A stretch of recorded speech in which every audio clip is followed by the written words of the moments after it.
बच्चों halo alkane और hello arene में अगली चीज हमें पढ़नी है हेलो एल्केन और हेलो एरीनों के आईयूपीएसी नामांकन आईयूपीएसी नाम पद्धति।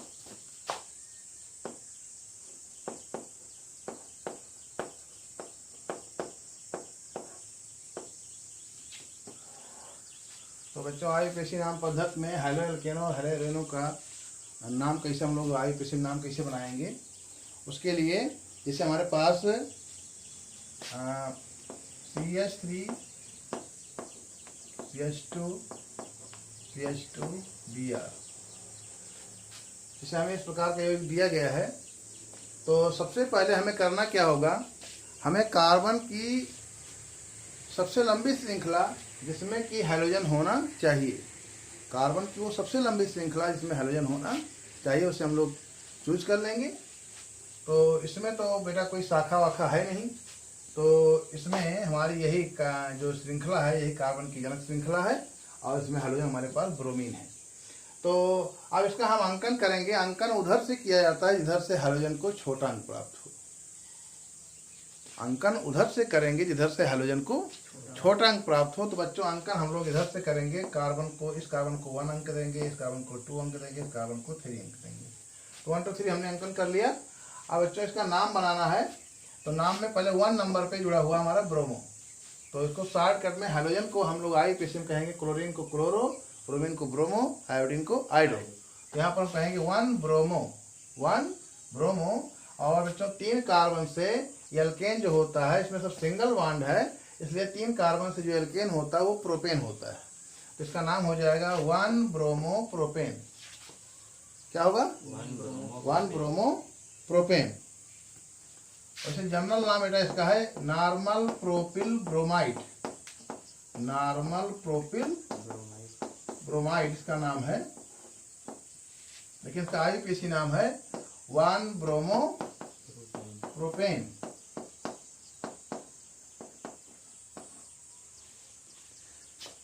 इससे हमारे पास बच्चों CH3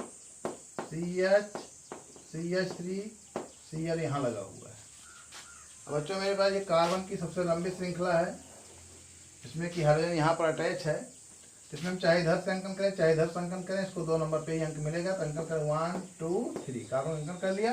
अब बच्चों देखिए 2 नंबर पर क्लोरीन है तो इसको हम कहेंगे 2 क्लोरो, और पूरी जनक श्रृंखला में 3 कार्बन है, 3 कार्बन से एल्केन होता है प्रोपेन, इसका नाम होगा 2 क्लोरो प्रोपेन।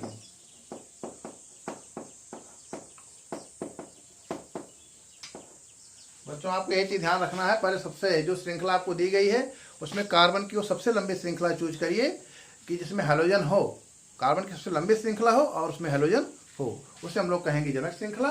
बाकी जो बचेगा वो सब शाखाएं होंगी। तो हम लोग उसके बाद अंकन करेंगे उधर से इधर से हैलोजन नजदीक हो, अर्थात उसको छोटा अंक प्राप्त होना चाहिए। इसे बच्चों हमारे पास है एक श्रृंखला CH3 CH2 Cl। अब बच्चों इसमें हम लोग जनक श्रृंखला चूज करेंगे। तो 1 2 3 इस श्रृंखला में 3 कार्बन है, इसमें हैलोजन अटैच है। अगर हम यहाँ चलेंगे 1 2 3, अगर हम ऐसे चलेंगे तो भी श्रृंखला वही बनेगी, अगर हम ऐसे चलेंगे तो भी श्रृंखला वही बनेगी। चाहे हम ऐसे चलें तो भी जनक श्रृंखला में 3 कार्बन होंगे और हैलोजन होगा, अगर हम ऐसे चलें तो भी जनक श्रृंखला में 3 कार्बन होंगे, और ऐसे चलेंगे तो शाखा ये बनेगी, और ऐसे चलेंगे तो शाखा ये बनेगी। शाखा सेम है मेथिल। तो आपका ये हो गई जनक श्रृंखला। अब आप इस पे अंकन कर लीजिए, इधर से हैलोजन नजदीक हो। 1 2 3। बच्चों आप देखिए अब हम लोग यहाँ पर ये क्लोरीन है, इसको हम लोग क्लोरो कहेंगे, ये आपका मेथिल है। ये आपका कौन सा एल्किल ग्रुप है? मेथिल। तो मेथिल ग्रुप अंग्रेजी में लिखा जाता है यम से और क्लोरो को लिखा जाता है सी से। बच्चों हम लोग उसको पहले बोलेंगे, इन दोनों ग्रुपों में उनको पहले बोलेंगे जो अंग्रेजी वर्णमाला में पहले आता हो, अंग्रेजी वर्णमाला क्रम से पहले आता हो। बच्चों क्लोरो पहले आता है, सी पहले आता है और यम बाद में आता है, इसलिए पहले हम लोग बोलेंगे 1 क्लोरो, फिर बोलेंगे 2 मेथिल, 1 क्लोरो 2 मेथिल, और जनक श्रृंखला में 3 कार्बन है, 3 कार्बन से प्रोप और सब सिंगल बॉन्ड से संतुष्ट है धन एन। तो बेटा हो गया 1 क्लोरो 2 मेथिल प्रोपेन। इसका आईयूपीएसी नाम हो गया 1 क्लोरो 2 मेथिल प्रोपेन।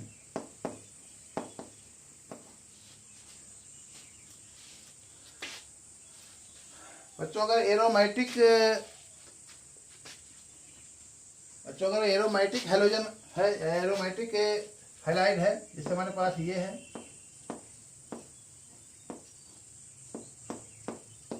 इसे हम लोग सीधा बोलेंगे ये बेंजीन आपका है, इसे हम लोग बोलेंगे ब्रोमो बेंजीन। क्या बोलेंगे? Bromo benzene.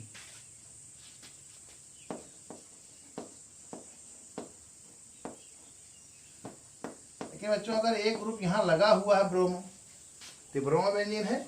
लेकिन अगर यहाँ पर कोई ग्रुप आकर के अटैच हो जाए, कोई दूसरा ग्रुप, ठीक, तो अब इसको हम लोग जनरल अगर बोलेंगे, जनरल समान पद्धति में इसका नाम बोलेंगे।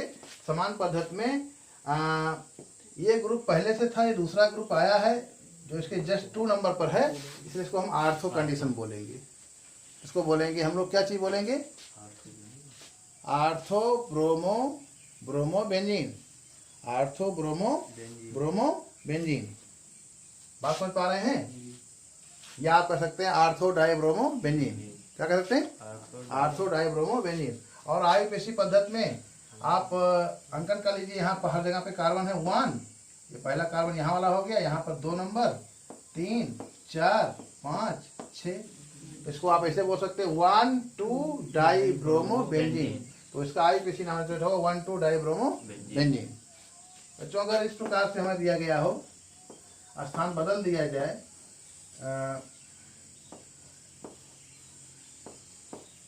यहाँ पर एक ब्रोमीन पहले से था, एक ब्रोमीन यहाँ पर आके लग गया, ऐसे कहते हैं मेटा डाई ब्रोमो बेंजीन। क्या नाम है? तो अगर ये ग्रुप पहले से था और इसकी तुलना में अगला कितने नंबर पे आता है? 3 नंबर पे। ये 1 हो गया, ये 2, ये 3, ठीक। तो बेटा ये मेटा कंडीशन कहलाती है। और अगर ये ग्रुप पहले से था तो इसकी तुलना में अगर कोई इसके सेकंड नंबर पर आता है, चाहे इधर आए चाहे इधर आए, तो आर्थो कंडीशन कहलाएगा। तो ये समान कंडीशन से कहेंगे आर्थो डाई ब्रोमो बेंजीन, ऐसे कहेंगे Meta die bromo benzene.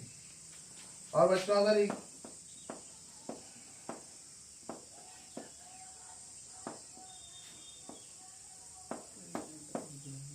Bromo यहाँ पर पहले से था, अगर एक ब्रोमो यहाँ पर आता है, इसे कहेंगे पैरा डाई ब्रोमो बेंजीन। तो बच्चों ये आर्थो स्थिति है, ये मेटा स्थिति है, और ये पैरा स्थिति है। इसका नाम आर्थो डाई ब्रोमो बेंजीन, इसका मेटा डाई ब्रोमो बेंजीन, इसका पैरा डाई ब्रोमो बेंजीन। और आईयूपीएसी नाम नेचुरल मेटा, इसको तो हमने ब्रोमो बेंजीन कहा। इसका होगा 1, 2 डाई ब्रोमो बेंजीन। इसका होगा 1, 2, 3, अंकन करिए 4, 5, 6 होगा 1, 3 डाई ब्रोमो बेंजीन। इसका होगा अंकन करेंगे 1, 2, 3, 4, 5, 6, 1, 4 डाई ब्रोमो बेंजीन। इस प्रकार से इसका आईयूपीएसी नामांकन किया जाएगा। और बच्चों इसे हमारे पास है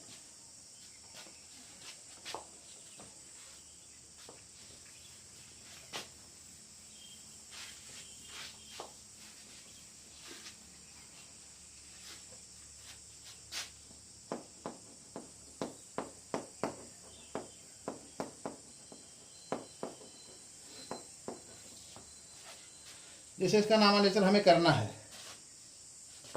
तो बच्चों अंकन तो हम लोग पहले हम लोग इसमें क्या चूज करेंगे? श्रृंखला। श्रृंखला में वो जनक श्रृंखला चूज करते हैं जिसमें कार्बन सबसे ज़्यादा हो और उस श्रृंखला में हैलोजन भी होना चाहिए। तो अगर आप ऐसे चूज करें 1, 2, 3, अगर आप चलेंगे 1, 2, 3, 1, 2, 3, बेटा हमारे पास सुटेबल जो श्रृंखला यही है, अंकन कर लेंगे 1, 2, 3। बच्चों 1 पर देखिए क्लोरो है, तो हो गया 1 क्लोरो, और 2 पर 2 शाखाएं हैं मेथिल, तो इसे कहेंगे 2, 2। जितनी बार शाखाएं रहेंगी 2, 2 डाई मेथिल। मेथिल मेथिल 2 बार, इसलिए क्या कहेंगे? Die methyl.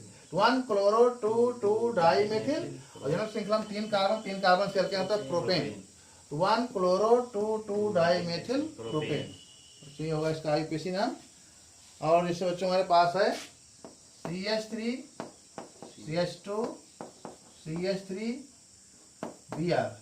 अच्छा इसका अंक 1 2 3 हो गया 2 ब्रोमो प्रोपेन, 2 ब्रोमो प्रोपेन।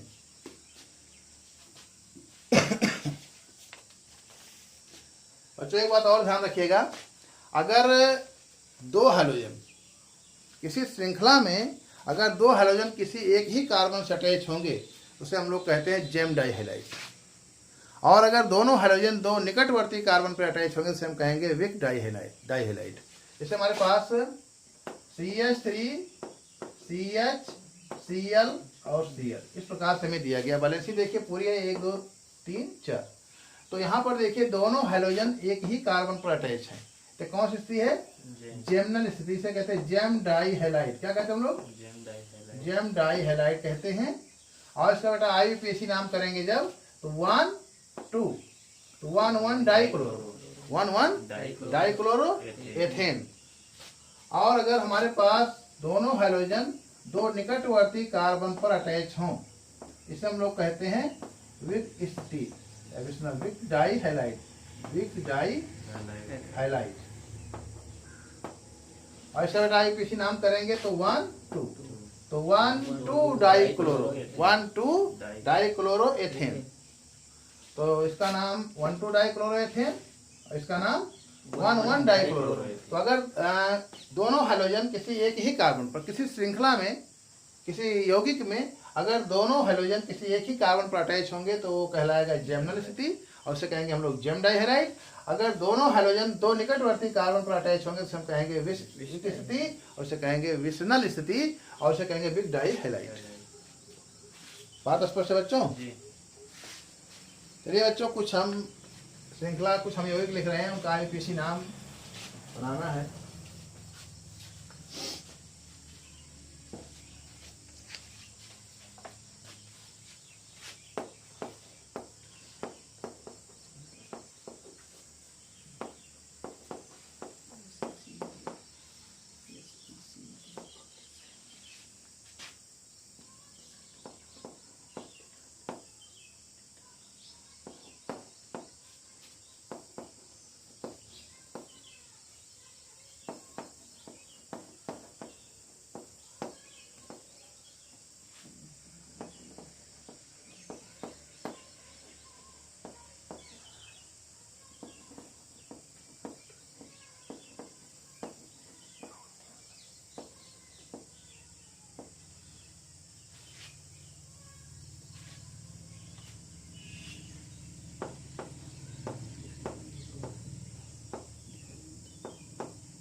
इनका IUPAC नाम हमें देना है।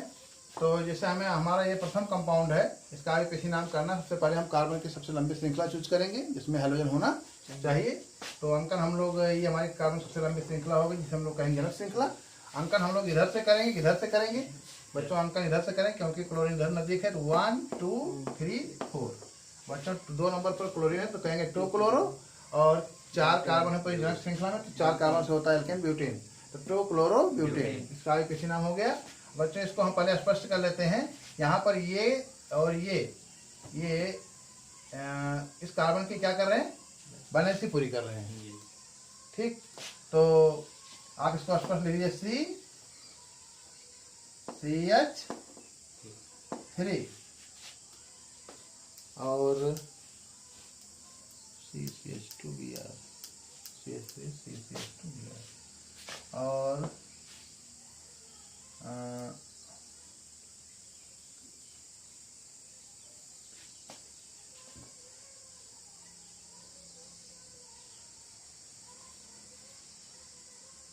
CH2 2 3 कुछ गड़बड़ लग रहा है इसमें।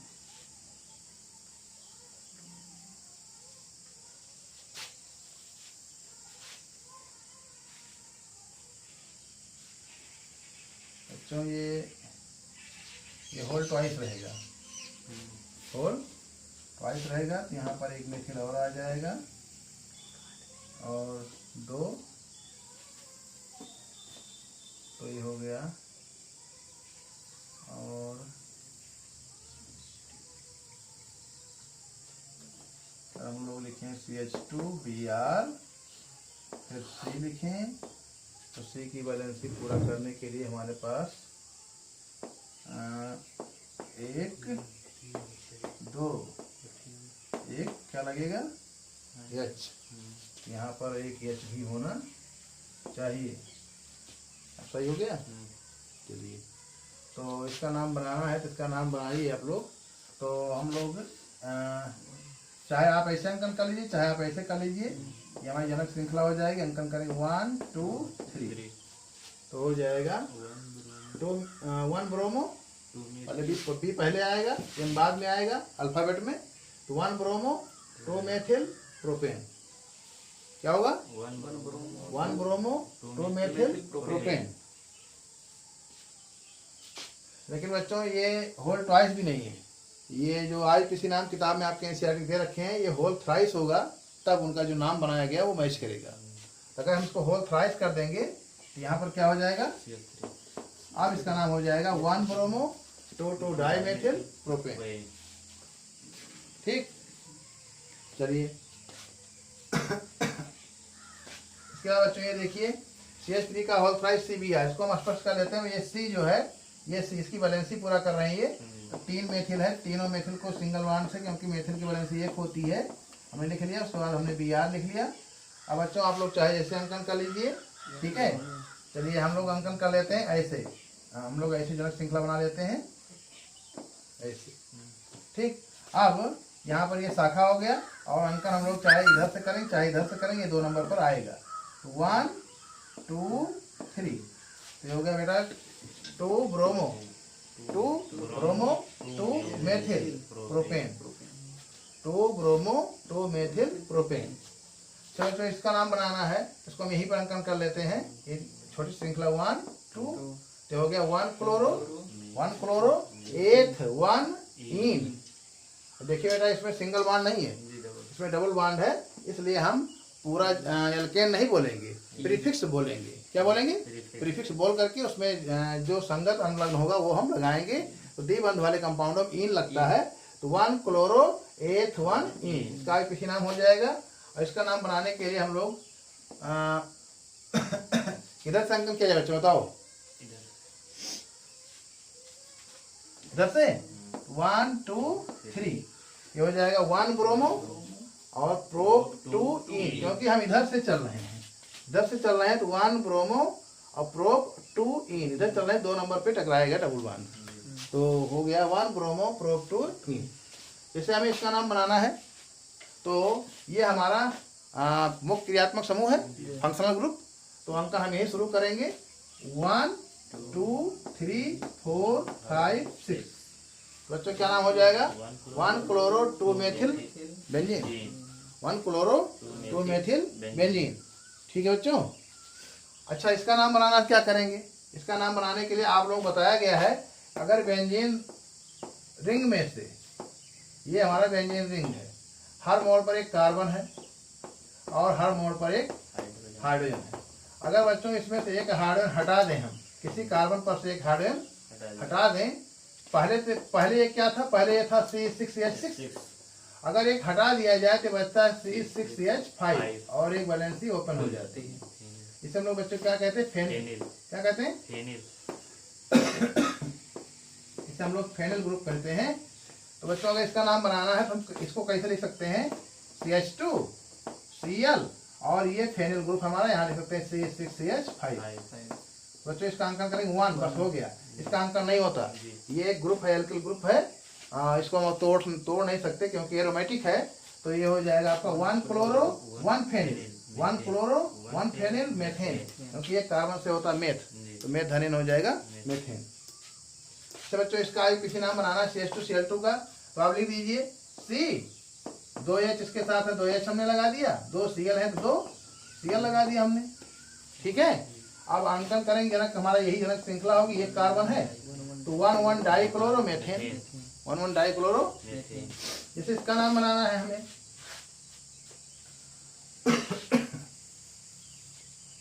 बच्चों इसका नाम बनाना है, पहले हम सी लिख लेंगे, इसके बाद हमारे पास H है, एक वैलेंसी H पूरा कर देगा, 3 क्लोरीन है, 3 वैलेंसी, तीनों क्लोरीन पूरी कर देंगे। बच्चों इसका ये हमारी जनक श्रृंखला हो जाएगी। 1 अंकन कर दिया हमने, 1,1 ट्राइक्लोरोमेथेन, 1,1 ट्राइक्लोरोमेथेन, जिसका जनरल नाम बेटा है क्लोरोफार्म। इसको क्या कहते हैं? क्लोरोफार्म, जिसका प्रयोग पहले के समय में शल्य चिकित्सा में निश्चेतना के रूप में किया जाता था। बेटा CHBr3 बिल्कुल इसी प्रकार कंपाउंड CHBr3, सी लिख दिया हमने, H लिख दिया और 3 ब्रोमीन लिख दिया। तो बेटा इसका अंकन करेंगे तो हो जाएगा 1 श्रृंखला 1,1 ट्राइब्रोमोमेथेन। इसका नाम बेटा क्लोरोफार्म, इसका नाम है ब्रोमोफार्म। क्या नाम है? इसका जनरल नाम है ब्रोमोफार्म। इस प्रकार बेटा एक कंपाउंड बनता है आयोडोफार्म, इसका सूत्र CHI3, बिल्कुल इसी प्रकार का होगा। जहां पर ब्रोमीन है क्या आ जाएगा? आयोडीन, ये हो जाएगा आयोडोफार्म। बात समझ गए हैं? बना लेंगे, चलिए ठीक है। कुछ और हमारे पास है इनका IUPAC नामांकन करना है।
कुछ और कंपाउंड इनका IUPAC नामांकन में करना है। बच्चों इसका IUPAC नामांकन करने के लिए हम लोग क्या करेंगे, हर मोड़ पर जहाँ पर मोड़ है, ज्वाइंट है, यहाँ पर क्या होगा? एक कार्बन होगा। इसको हम पहले स्पष्ट रूप से पहले यहाँ पर लेते हैं, एक कार्बन यहाँ पर हो जाएगा, एक कार्बन यहाँ हो जाएगा, एक कार्बन यहाँ हो जाएगा। ठीक बच्चों, अब इसको हम बाहर लिख लेते हैं, इसकी श्रृंखला को सही तरीके से। देखिए सबसे पहले ये हमने लिखा CH3, इसके बाद ये सिंगल बॉन्ड हमने लगाया और फिर लिखा हमने C, इस C से जुड़ा हुआ है सिंगल बॉन्ड से H, फिर यहाँ पर क्या लग गया? दिग्बंध लग गया और फिर आ गया C, और C के साथ क्या एक अटैच है? H। इसके बाद फिर आगे बढ़ गए हम और फिर आ गया C से हो गया H और एक मेथिल और एक Br। बच्चों हमारे पास ब्रोमीन इधर है, इससे पहले हम जनक श्रृंखला छाटेंगे।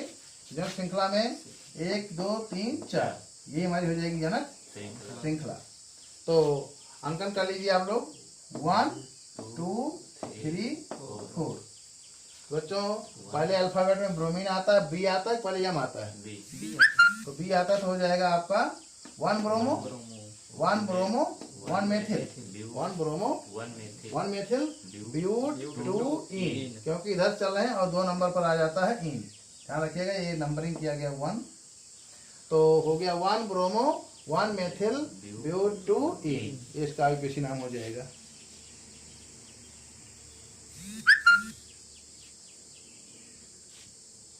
लेकिन बच्चों इसमें एक बात ध्यान रखना है कि हाइलो को हम लोग वरीयता दे रहे हैं, लेकिन इसमें दिग्बंध भी तो है। तो दिग्बंध और हैलोजनों में वरीयता श्रेणी में कौन ऊपर आता है? दिग्बंध। तो दिग्बंध को छोटा अंक मिलना चाहिए।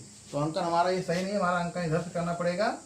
तो ये इधर से अंकन करेंगे तो 1 2 3 4, वरीयता श्रेणी में चूंकि ये ऊपर है दिग्बंध, इसलिए हमें इधर चलना पड़ेगा। तो यहाँ पर अब हाइड्रोजन को वरीयता नहीं दी जाएगी, अब वरीयता दी जाएगी दिग्बंध को। किसको? तो बच्चों क्या हो जाएगा? 4 ब्रोमो अब सुनिए एक चीज और जान लीजिए, हमें ऐसे चलने की जरूरत नहीं है, हम लोग यहीं से ऐसे मुड़ जाएंगे और ये श्रृंखला हो जाएगी बड़ी। बात समझ पा गए हैं? अब कितने कार्बन हो गए? 5। तो हो गया 4 ब्रोमो और पेंट 2 ईन। तो ध्यान रखिएगा ये कुछ खास श्रृंखलाएं हैं, और जहां पर दिग्बंध मिलेगा, जहां पर दिग्बंध मिलेगा वहां पर हमें ध्यान रखना है कि अंकन उधर से ही होगा जिधर से दिग्बंध नजदीक हो, क्योंकि दिग्बंध वरीयता श्रेणी में हाइड्रोजनों से ऊपर है, इसलिए उसको छोटा अंक मिलना चाहिए। चलिए हम लोग अगली श्रृंखला देखते हैं। यहाँ पर हमने लगा दिया एक सी, यहाँ पर एक सी लगा दिया, यहाँ पे एक सी लगा दिया। इसको ओपन कर लेते हैं। यहाँ पर सी लिख दिया, एच और एच, 2 एच हो गए, फिर दिग्बंध आ गया, फिर सी आ गया। यहाँ पर है मेथिल, एक मेथिल, फिर single bond C H methyl और Br। तो बताओ बच्चों कि अंकन इधर से होगा कि इधर से होगा? इधर से होगा। इधर से अंकन करेंगे तो 1 2 3 4, हम लोग ऐसे चले जाएंगे नीचे। ये एक भाई जनक श्रृंखला। तो बताइए नाम क्या होगा बच्चों? इसका नाम हो जाएगा 3 bromo 2 methyl, 3 bromo 2 methyl but 1 ene. ठीक है, 3 ब्रोमो 2 मेथिल ब्यूट 1 ईन। समझ पा गए हैं? जैसे हमें इसका नाम बनाना है, यहाँ पर हमने कार्बन लगा लिया है, कार्बन लगा लिया, एक कार्बन लगा लिया। अब इसको हम ओपन कर लेंगे, सी एच एच डबल 1 सी, और फिर ये मेथिल हमने लिख दिया, और फिर हमने सिंगल बॉन्ड लगा दिया, फिर यहाँ पर एच एच और फिर Br। अब बताओ अंकन किधर से करेंगे? तो अंकन इधर से किया जाएगा, और हमने ले लिया जनक श्रृंखला हमारी कौन सी होगी? जनक श्रृंखला हमारी यही होगी। 1 2 3 हो गया, तो हो जाएगा 3 bromo 2 methyl, 3 bromo 2 methyl prop 1 ईन, प्रोप 1 ईन। तो बच्चों कर लेंगे और बताएं? चलिए ठीक है। इसके बाद हम लोगों को CX पाबंद की प्रकृति के बारे में जानना है।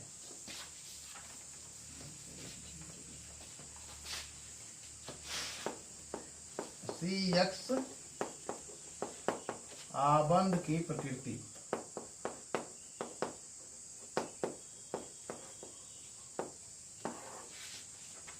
तो CX आबंध की प्रकृति में बच्चों ध्यान रखिए, जैसे हम कोई हाइड्रोजन कंपाउंड लिख दें CX, और इसकी वजह से हमने ओपन कर दिया। जैसे हमने कंपाउंड लिख दिया, हमने एक जनरल फार्मूला लिख दिया। अब यहाँ बच्चों आप लोग जानते हैं कि जो हाइड्रोजन होते हैं क्लोरो, ब्रोमो और आयोडो, ये बहुत अधिक विद्युत ऋणात्मक तत्व होते हैं, इनकी विद्युत ऋणात्मकता काफी ज्यादा होती है। तो इसकी ऋणात्मकता ज्यादा होती है किससे? कार्बन से। कार्बन की तुलना में इसकी ऋणात्मकता ज्यादा होती है, तो ये यहाँ के साझिक इलेक्ट्रॉन युग्म को अपनी ओर आकर्षित कर लेगा, इसलिए इस पर आंशिक ऋणावेश, इस पे आंशिक ऋणावेश और इस पे आंशिक धनावेश उत्पन्न हो जाएगा, और इसमें ध्रुवता उत्पन्न हो जाएगी। जैसे हम लिख दिया है कि CH, तो ये हमारे पास है क्लोरोएथेन, क्लोरो।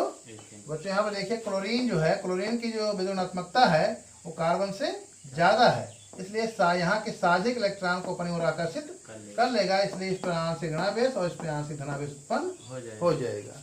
इसी प्रकार बच्चों यहाँ पर आपको बताया गया कि जब ये इलेक्ट्रॉन के युग्म को अपनी ओर आकर्षित करेगा, इस पर आंशिक ऋणावेश और इस पर आंशिक धनावेश उत्पन्न हो जाएगा, और ये बंध में ध्रुवता उत्पन्न हो जाएगी।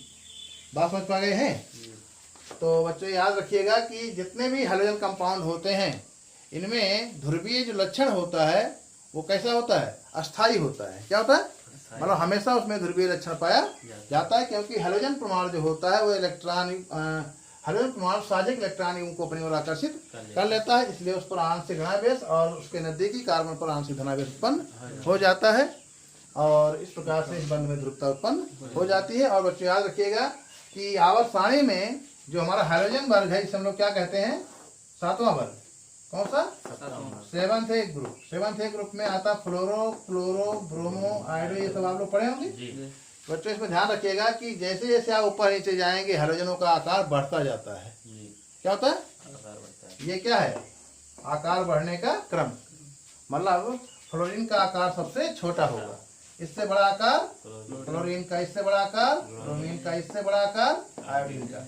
ये है साइज के इंक्रीज होने का, ये साइज के इंक्रीज होने की दर लिखी गई है, याद रखिएगा।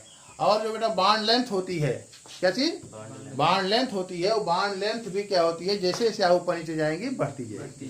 ठीक, हमारी बात समझ पा रहे हैं। इस समय लिख दूं एक कंपाउंड RF, कौन RF, ये फ्लोरीन कंपाउंड है। फिर मैं लिख दूं RCl, फिर मैं लिख दूं RBr, फिर मैं लिख दूं RI। ये जो बॉन्ड लेंथ है, ये जो बॉन्ड लेंथ है, बंध लंबाई है, जैसे जैसे आप ये हाइड्रोजन में फ्लोरो क्लोरो ब्रोमो आयोडो बढ़ते आकार बढ़ता जाता है, उसी प्रकार से इसकी बॉन्ड लेंथ सबसे छोटी होगी, इसकी बॉन्ड लेंथ इससे बड़ी होगी, इसकी बॉन्ड लेंथ इससे बड़ी होगी, और इसकी बॉन्ड लेंथ इससे बड़ी होगी। समझ पा गए हैं। मैं एक टेबल बना दे रहा हूँ, आप लोग उसमें बॉन्ड लेंथ के बारे में जान लीजिए।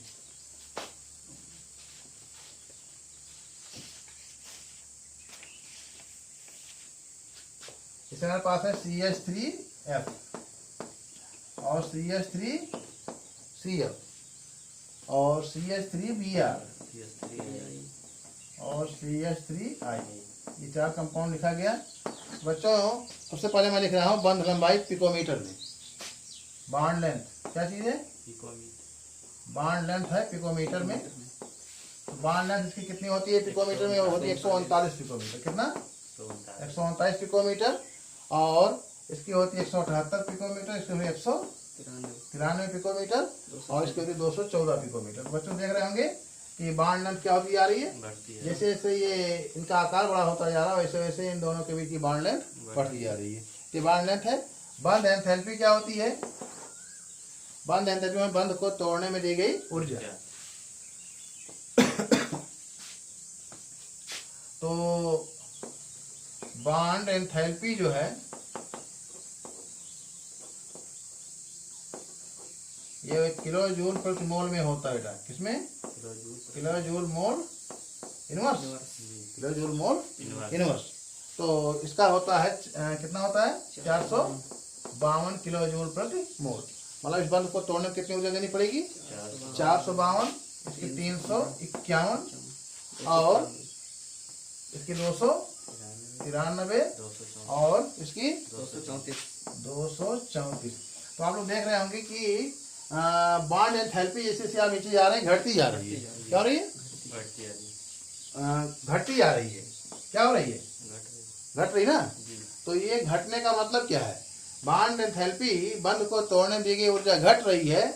इसका मतलब ये है कि बॉन्ड लेंथ जितना ज्यादा होगी वो बंध उतना ही अधिक कमजोर होगा और उसको तोड़ने में कम ऊर्जा खर्च करनी पड़ेगी। बात समझ पा गए हैं। इसकी बॉन्ड लेंथ सबसे ज्यादा है, इसलिए इसकी बॉन्ड एंथैल्पी सबसे कम है, क्योंकि और इसकी बॉन्ड लेंथ सबसे छोटी है, इसलिए इसकी बंध ऊर्जा सबसे ज्यादा है। छोटा बंध ऐसे आपको हम दे दें, जैसे मैं आपको इतना बड़ा चाक दे दूं, इतना बड़ा चाक, तो तोड़ने में आपको थोड़ी दिक्कत होगी, लेकिन अगर बड़ा चाक, इतना बड़ा चाक दे दो तो आराम से तोड़ सकते हैं। तो बंध जितना छोटा होता है उसको तोड़ने में उतनी ही अधिक ऊर्जा देनी पड़ती है। इसके बाद बच्चों डाइपोल मोमेंट द्विध्रुव आघूर्ण भी है, लेकिन उसकी चर्चा हम बाद में करेंगे। आज के लिए बस इतना ही, फिर अगले दिन मिलेंगे।